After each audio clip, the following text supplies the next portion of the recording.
Welcome back, deities, to a Smite 2 God Guide, introducing Neith, the Weaver of Fate. This should be fun!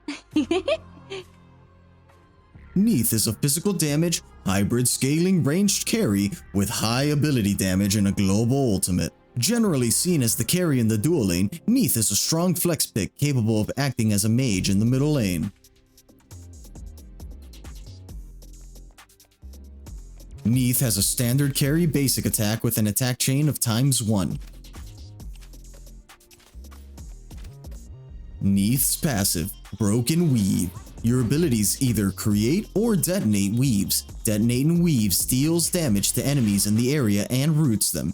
You gain a stacking attack speed and intelligence increase per weave detonated, stacking up to 3 times and lasting 30 seconds. The explosion damage scales from your strength and intelligence. The attack speed buff scales from your strength.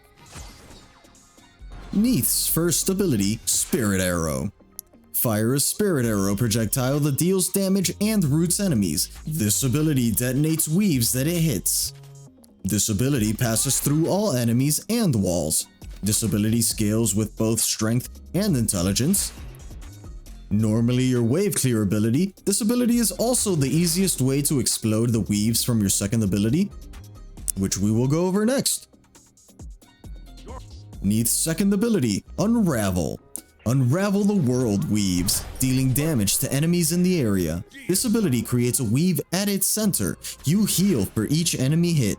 Hitting gods grants a larger heal than hitting minions. An additional weave is created per god hit at their location. You may have any number of weaves out at once, however, weaves only last 60 seconds and then disappear. The damage from this ability scales mostly from intelligence and modestly with strength. The heal scales with your intelligence. A very versatile ability, Unravel can be used on the minion wave to heal, as well as being used as a zoning tool, and if used in combination with the third ability, it's also a great escape tool. Neith's third ability, Backflip. Deal damage and slow enemies in front of you as you leap backwards. This ability will detonate any weave that it hits. This ability can leap over walls as long as you reach a valid landing area. The damage of this ability scales from your intelligence. Though very telegraphed, Backflip is an excellent escape tool, especially when used to go over a wall. In Smite 1, it was one of the worst escape tools in the game because it was so telegraphed. Now in Smite 2, it feels like it has a bit more range. It's also just more versatile with the fact that it can go over walls and the fact that it pops your weaves now. More importantly though for this ability is the large damage potential that it offers. With fairly large base damage numbers and exploding weaves, Backflip is known as the staple finishing move for Neith's deadly combos.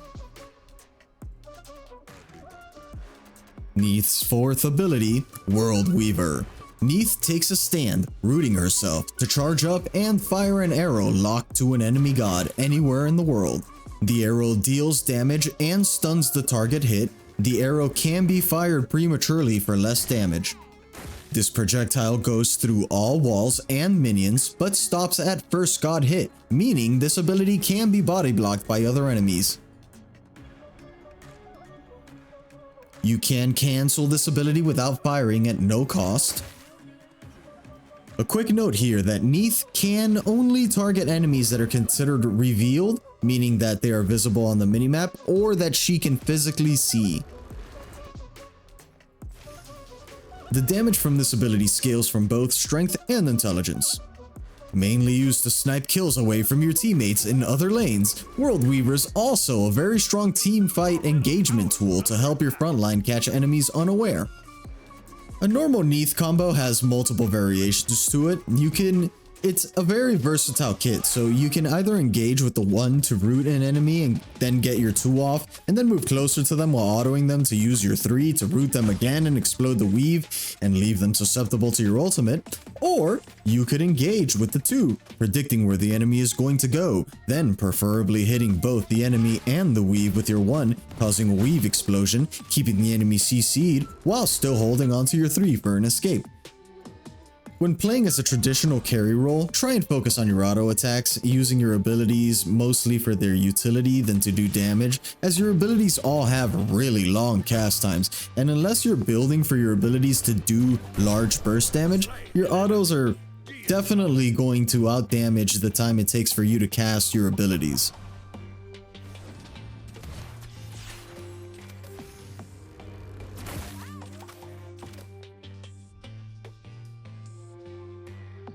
Alright, moving on to builds now.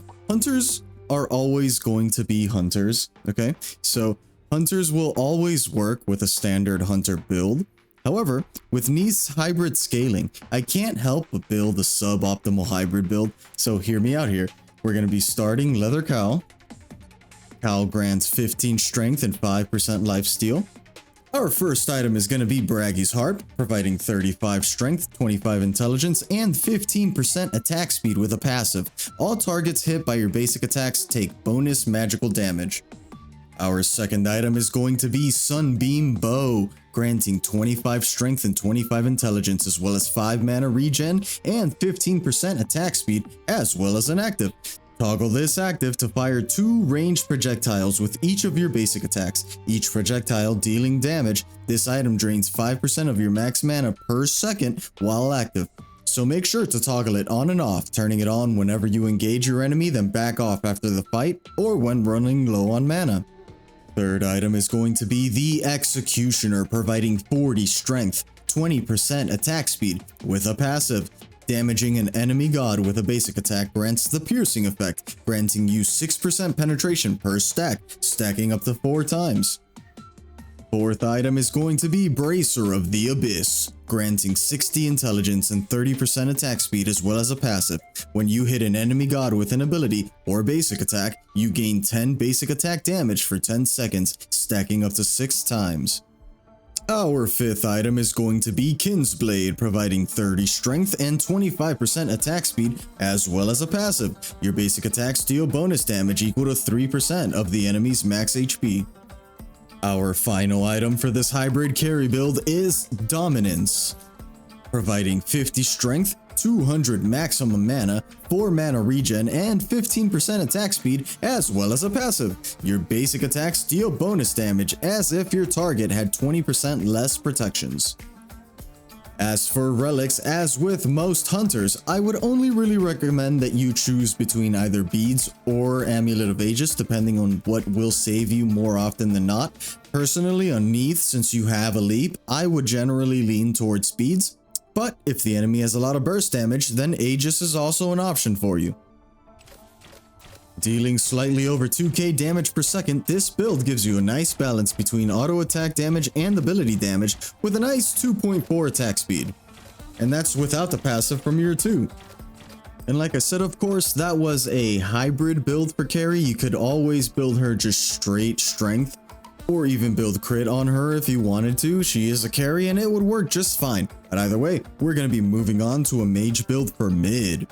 Focusing on high ability nuke damage, we're going to be starting off with Conduit Gem, granting 30 intelligence, 100 maximum mana, and 1 mana regen, as well as a passive. Every 0.5 seconds, you gain a stack. Your next ability deals 3 true damage per stack, only half of that to gods, and removes all stacks. It stacks up to 20 times, and of course requires level 20 to upgrade.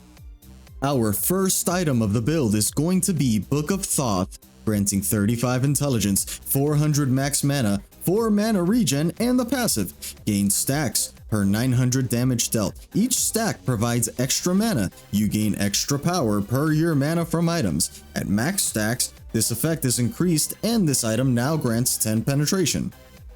Our second item is going to be a Jade Scepter, providing a staggering 120 intelligence, as well as 150 maximum mana, and an active. Upon activation, enemy gods in front of you are displaced up and away from you and lose 25% strength and intelligence for 4 seconds. This item not only grants you safety, but also comes with a huge amount of intelligence. It's actually the most amount of intelligence that comes in any item. The only item that matches it is Wish Granting Pearl.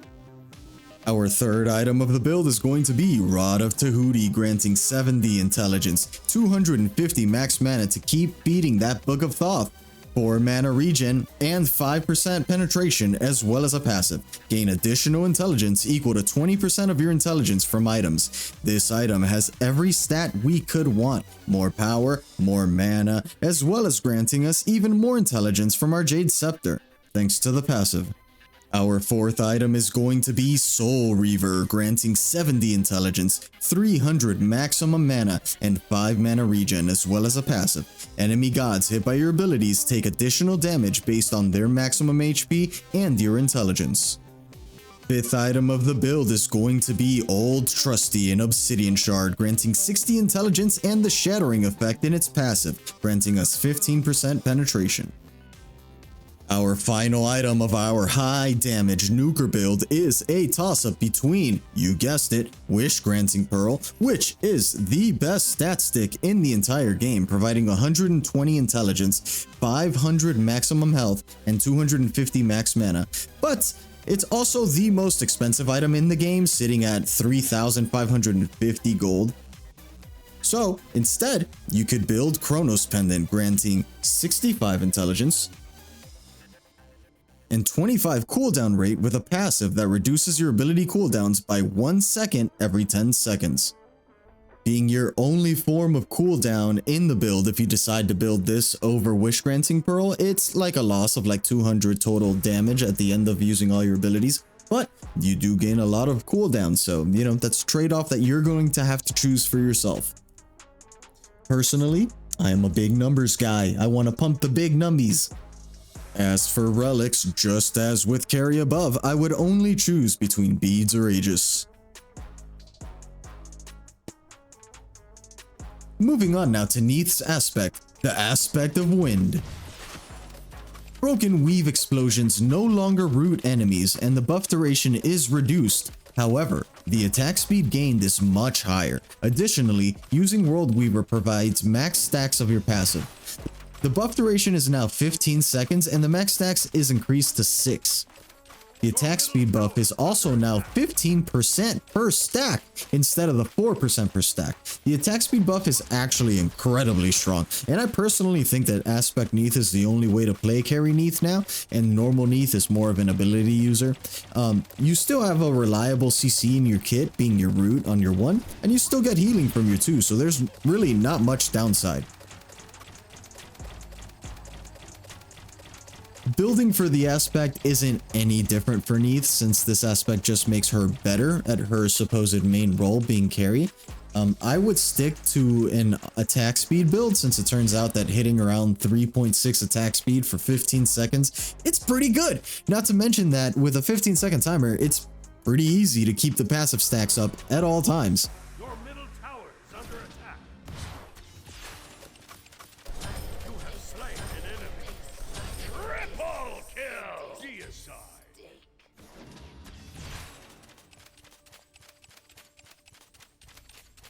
This concludes my God Guide for Neith, Weaver of Fate. If you liked the video, please make sure to leave a like, leave a comment with a build you like to build on Neith, and subscribe to make sure you don't miss the next video.